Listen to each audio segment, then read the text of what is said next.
모두가 연결되어 있다는 탈핵하는 요즘 청년. 탈핵있다 시즌2 8번째 이야기.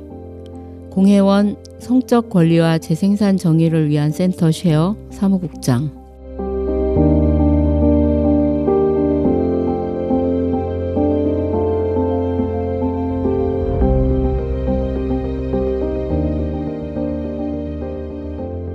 시린봄, 겨울을 뚫고 막 올라온 여린 냉이를 캐다가 뿌리 깨끗이 씻어 냉이나물 무치고 냉이 된장국 끓여 밥 먹을 때가 저는 가장 행복해요.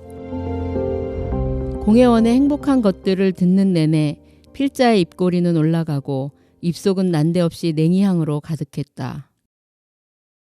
냉이를 캘 수 있는 밭이 있어야 하고 뿌리에 잔뜩 묻은 흙을 깨끗이 씻을 시간이 있어야 해요. 마음도 여유로운 상태겠죠. 그리고 냉이를 조물조물 묻혀내고 된장 풀어 냉이 된장국을 끓여 먹을 수 있는 안전한 공간이 있어야겠죠. 그런 조건을 만들어가는 과정이 탈성장 사회로 가는 길이라고 생각해요. 탈핵있다 인터뷰를 위해 10월 16일 용산의 한 카페에서 만난 공혜원 씨는 탈핵과 탈성장, 재생산 정의에 대해 공부하며 깨달은 공혜원의 행복론을 펼친다. 탈성장이라는 말이 추상적이고 어렵지 않냐는 말에 공혜원 씨는 탈성장은 구체적이지 않아서 오히려 의미가 가장 잘 드러나요. 탈성장이라는 말이 추상적이고 어렵지 않냐는 말에 공혜원 씨는 탈성장은 구체적이지 않아서 오히려 의미가 잘 드러난다고 역설로 답한다. 누구든 탈성장을 구체적으로 만들어갈 수 있으니 가능성이 풍부한 운동이라는 것이다. 저는 탈성장 사회를 재미있고 행복한 것을 할 수 있는 사회라고 생각해요. 재미와 행복에 대한 기준은 사람마다 달라요. 요리와 먹는 것을 좋아하는 저는 맛있는 제철 음식을 먹는 것이 행복해요. 제철 음식을 먹기 위해서는 타인의 노동과 기후, 땅의 조건이 필요하죠. 제게 탈성장은 제철 음식을 먹을 수 있는 조건을 만드는 과정이에요. 밀양 송전탑 투쟁 현장과 탈핵, 탈송전탑 연관어에 불쑥불쑥 얼굴 내밀던 공혜원 씨는 대안학교 교육과정의 일환으로 밀양을 만날 때만 해도 밀양 송전탑 운동이 지역 님비라고 생각해 내키지 않았단다. 고등학생 때 밀양 주민인 김영자 총무와 밀양 할매 할배들을 만나며 송전탑 반대 운동에 관한 생각이 바뀌기 시작했고 밀양은 공혜원 씨가 기후정의와 탈성장 운동으로 나아가는 시작점이 되었다.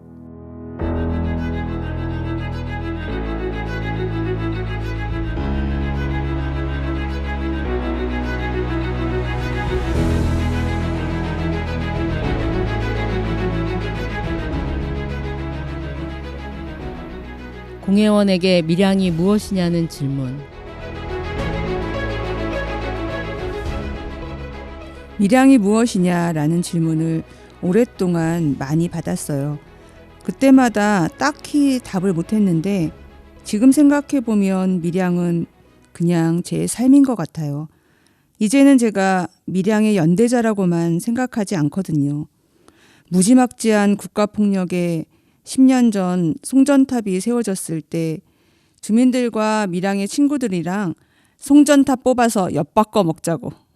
그런데 엿을 얼마나 많이 바꿔줄까 하는 이야기를 농담처럼 했어요. 그런데 농담이 진담이 되더라고요. 송전탑은 에너지원이 무엇인지가 아니라 에너지를 어떻게 보낼 것인가에 대한 이야기예요.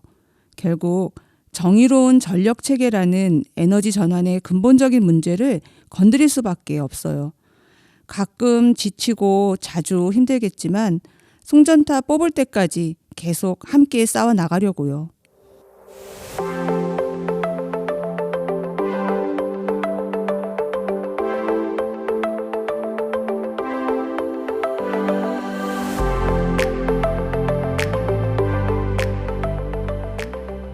탈핵하는 요즘 청년들.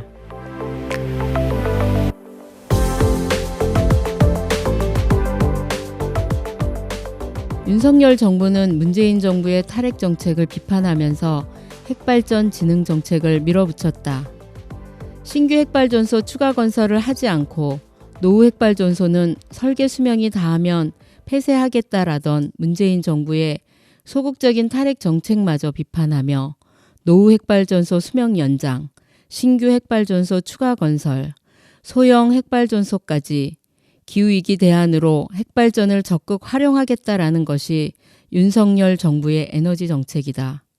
윤석열 정부는 2022년 8월 발표된 10차 전력 수급 계획에서 재생에너지 확대, 핵발전 감소라는 기본 틀을 수정하기 시작했다.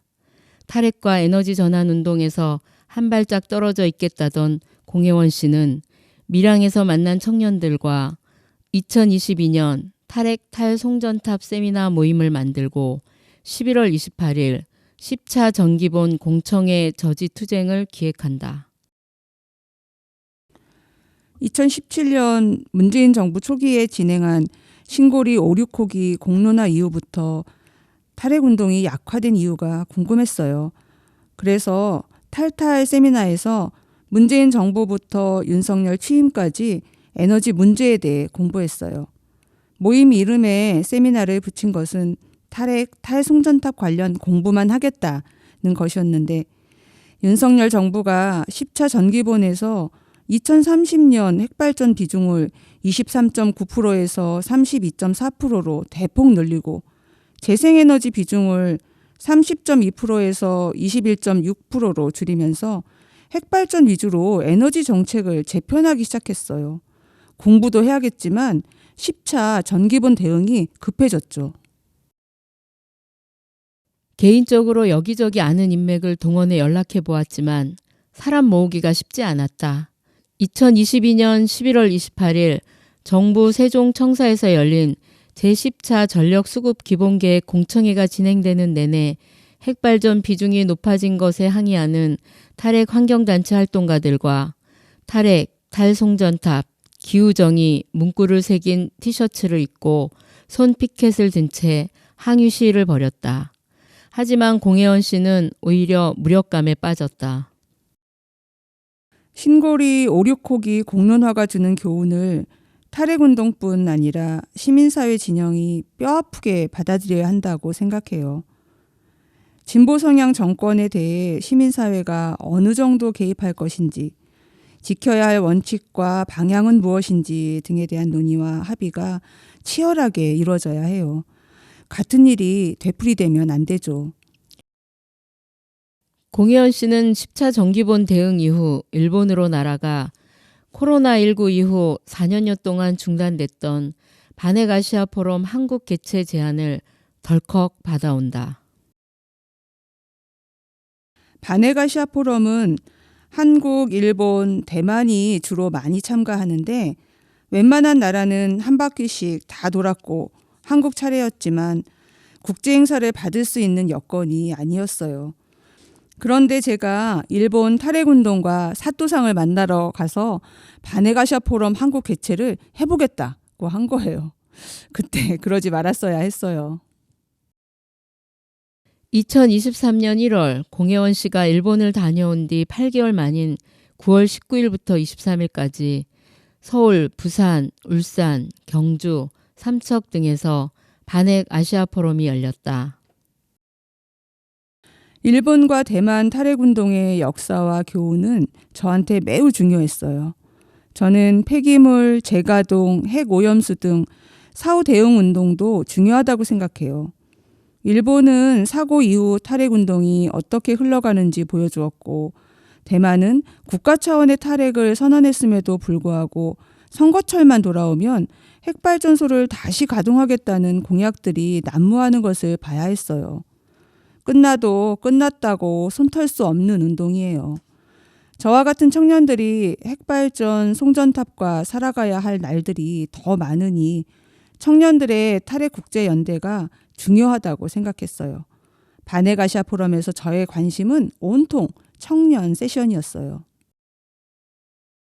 반핵 아시아 포럼 마지막 날, 마지막 프로그램이었던 청년 활동가 집담회에 모인 20여 명의 탈핵하는 아시아 청년들은 각국의 탈핵 운동을 소개하고 고민을 나눴다.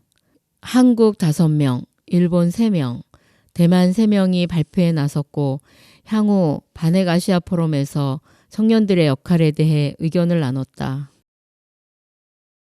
조금 친해진 것 같아요. 반핵아시아 포럼 실무를 하면서 너무 힘들었지만 청년 네트워크를 만들자고 제안한 점은 뿌듯해요. 탈핵을 선언한 대만은 좀 나은 편이지만 일본은 국가 정책에 반대하는 운동을 한다는 것 자체가 힘든 조건이에요. 반핵 아시아 포럼에서 만난 청년들끼리 서로 토닥거리는 것부터 하려고 해요. 나라별로 사안이 생기면 공동 성명서 내는 것도 큰 힘이 될 거예요.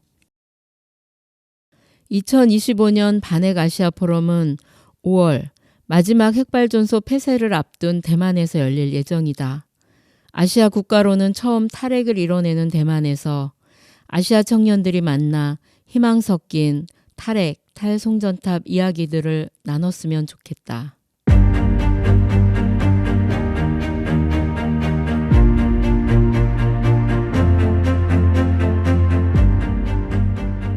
한 발짝 떨어지니 보이는 것들.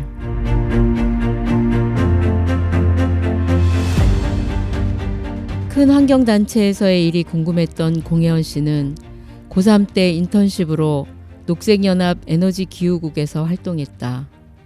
밀양에서 새벽부터 늦은 밤까지 국가폭력과 맞서야 하는 날선 생활을 하고 서울로 올라오면 화려한 불빛, 따스한 방에서 죄의식 없이 편히 소비하는 전기들을 마주하며 공혜원 씨는 밀양 송전탑 문제와 부정의한 에너지 체계를 도시 사람들에게 알려야 한다고 생각했다.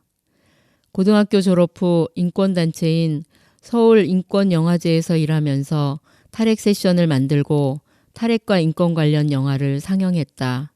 그 후 에너지정의행동, 에너지기후정책연구소 등을 거치며 탈핵과 에너지를 공부하고 활동했다.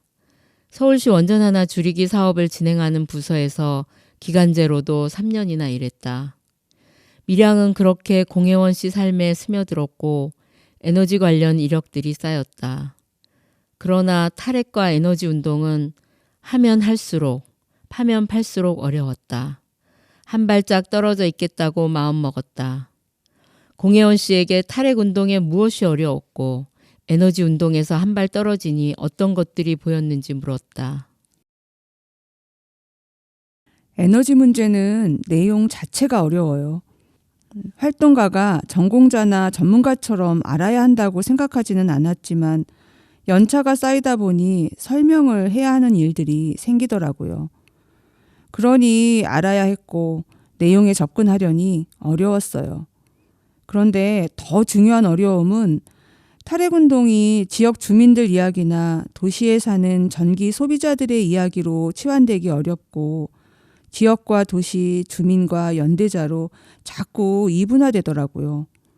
저는 핵발전 구조와 기계적인 문제를 제기하는 것이 탈핵운동이라고 생각하지 않아요. 그건 에너지 전문가인 이현석, 김현우 선생님 같은 분들이 하면 돼요. 핵발전소를 겪어온 주민들의 이야기가 많이 알려져야 하고 개인과 지역의 문제가 아닌 사회적 피해로 확산시키는 것이 탈핵운동이라고 생각해요. 핵발전소 주변 지역 주민들의 암 발생률이 높고 삼중수소 등 인공 방사능 물질이 소변에 섞여 나온다는 사실 자체가 중요해요. 우리도 인과관계를 과학적, 의학적으로 입증하라는 식의 핵산업계의 프레임에 너무 오랫동안 길든 것 같아요. 그런 면에서 탈핵있다 같은 구슬 작업은 중요한 운동 방식이에요.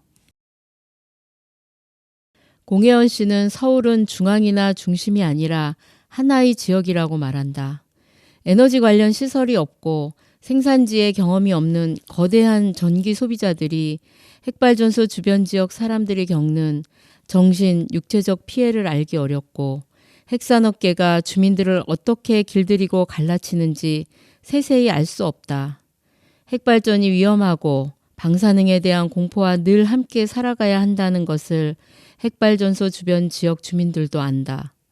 그러나 그 위험을 인정하면 자신이 딛고 선 삶의 터전을 부정해야 하고 마땅한 대안이 없으니 거대한 핵산업계에 길게 저항할 수 없는 순간이 온다. 1979년 고리 1호기를 시작으로 25기의 핵발전소가 생기고 운영되는 동안 지역 주민들은 거센 저항, 갈등과 분열, 이주대책 요구, 수능과 종속의 과정을 거치며 핵발전소 주변 지역민으로 살아간다. 밀양이나 청도, 송전탑 반대 투쟁이 마을에 남긴 상처와 일상의 반목과 고립은 새벽별 보면서부터 새까만 밤이 내리도록 산꼭대기 움막을 지키던 때보다 삶을 더 힘들게 한다. 부안, 영덕, 삼척, 영광, 울진, 월성, 밀양, 청도, 봉화, 당진, 홍성 등 핵폐기장 반대 투쟁과 신규 핵발전소 반대, 탈송전탑 투쟁에 나선 지역 주민들 가슴 속엔 불구덩이가 한 움큼씩 자리하고 있다. 어렸을 때부터 할머니랑 살아서 그런지 할머니랑 친해요. 그래서인지 할머니가 노인정에서 크고 작은 다툼 때문에 끙끙 앓고 힘들어하는 것을 보면 속상해요. 할머니가 인싸거든요. 노인정은 할머니 일상에 큰 비중을 차지하는 공간이고 관계들이 모인 곳인데 외면할 수도 없고 노인정에 나가자니 상대방 볼 생각에 속이 끓고 하는 거죠. 핵발전소 주변 지역 주민들도 찬성과 반대, 갈등과 배신이라는 극단적인 프레임만으로 예단할 수 없는 감정과 갈등들이 많을 거예요. 할머니는 몇 날 며칠 속 끓이다가 쓱 하고 떡을 내미며 관계를 정리해요. 마을에서 개인 사이의 다툼도 일상을 지배하는데 이해관계가 첨예한 핵발전소 주변 지역에 사는 사람들은 오죽하겠어요.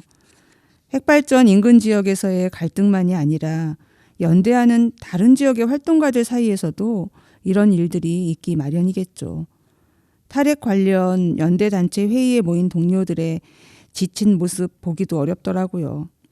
그래서 에너지 운동에서 한 발짝 떨어져 보기로 했어요.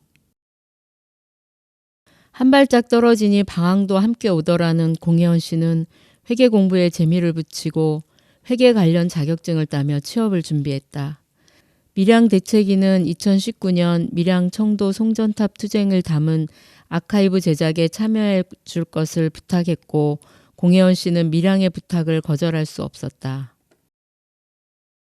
밀양 청도 송전탑 반대투쟁 온라인 기록관 작업을 하면서 다시 제게 이 운동이 맞다는 생각을 했어요. 한 발 떨어져서 보면 크고 먼 것이 보이는 것 같아요. 지금쯤이면 밀양 행정대집행 10년 준비 모임 꾸려야 하고 바로 나으리 이주대책이 상여투쟁 10년, 11차 전기본 투쟁이 쭉 이어져야 하는데 왜 움직임이 없지? 궁금해하고 참견하다 현장 연락하고 기획팀 꾸리고 다시 깊숙이 발을 들여놓은 거죠. 6월 8일 밀양 행정대집행 총괄팀장도 참견하다 일을 맡아버린 거예요.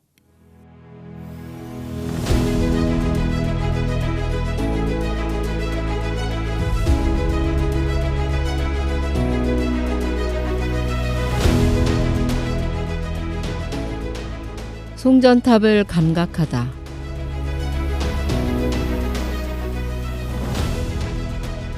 한 발짝 떨어져 참견이나 하겠다던 공혜원 씨는 밀양 행정대집행 10년 행사의 총괄팀장을 맡았다. 현직 업무량도 만만치 않았을 텐데 40여 명의 활동가와 신나게 합을 맞춘 총괄팀장의 비결을 물었더니 밀양이잖아요. 라고 답한다. 10년 세월 넘어 빗속을 달려온 1,500여 명도 같은 마음이었지 싶다. 송전탑을 감각하게 하고 싶었어요.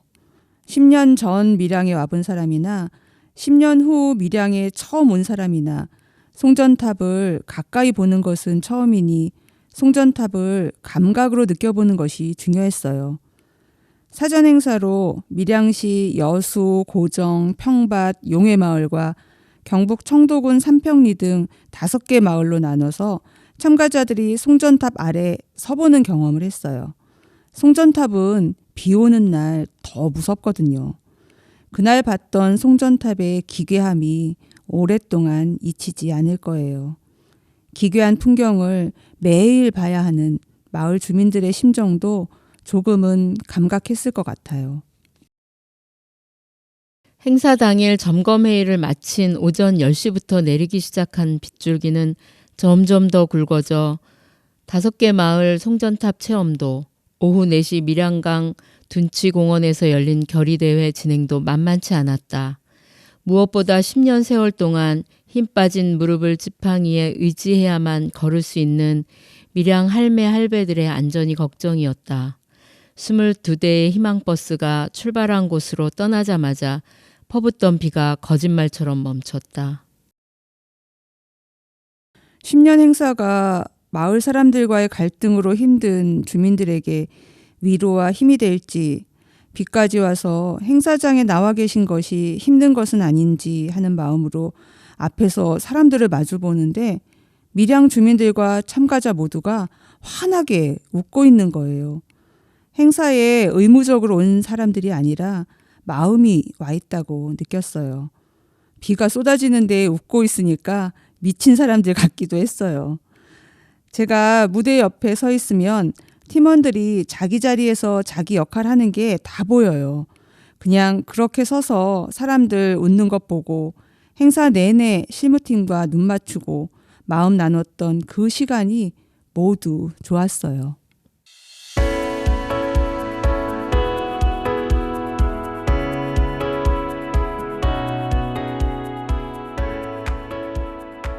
쉐어, 모두가 연결되어 있다.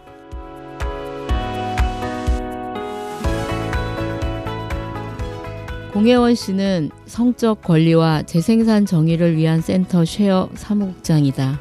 쉐어 홈페이지에는 누구도 차별받거나 배제되지 않고 자유롭고 건강하게 성과 재생산의 권리를 누리며 충분한 정보와 평등한 자원을 바탕으로 서로의 역량을 키워나가는 사회를 만들고자 한다라고 비전을 밝혀놓았다. 쉐어와 탈핵, 탈송전탑, 기후정의 운동이 어떻게 연결되어 있는지 궁금했다. 20대 초중반을 지나면서 한창 사회적 이슈가 되었던 낙태죄 폐지 운동에 관심이 많아 쉐어 초창기 때부터 회원 가입하고 활동을 팔로우하고 있었어요. 2022년 사무국장 채용 공고를 보고 자신은 없었지만 안 하면 평생 후회할 것 같아 지원했어요. 공혜원 씨는 사무국장으로 채용되었고 다양한 회원 활동가들로 구성된 쉐어에서 성과 관련된 모든 일을 다루기 위해 노력한다. 재생산 정의 운동이 저에게 매력적이었던 이유는 모두가 연결되어 있다는 점이에요. 여성의 몸에서 일어나는 임신, 임신 중지, 출산, 양육만이 재생산이라는 것은 협의적 의미예요. 재생산은 여성이나 자궁이 있는 사람만의 문제도 아니고요. 재생산 정의 운동은 모든 사람이 폭력, 강압, 차별, 낙인 없이 자신의 몸과 성, 재생산에 관련하여 건강과 자율성을 보장받을 수 있도록 불평등과 차별, 착취를 종식시켜 나가는 일이에요. 모두가 행복하게 살아갈 권리를 만들어가는 과정이라고도 생각하고요. 탈핵, 탈송전탑, 에너지 전환 운동도 안전하고 지속 가능한 사회를 지향하는 운동이니 재생산 정의 운동과 연결되어 있다고 생각해요. 쉐어도 결국 사회구조를 바꿔나가는 일이고 기후정의 운동이 부르짖는 체제전환이라는 공혜원 씨는 기후재난에도 배제와 소외가 존재함을 지적한다.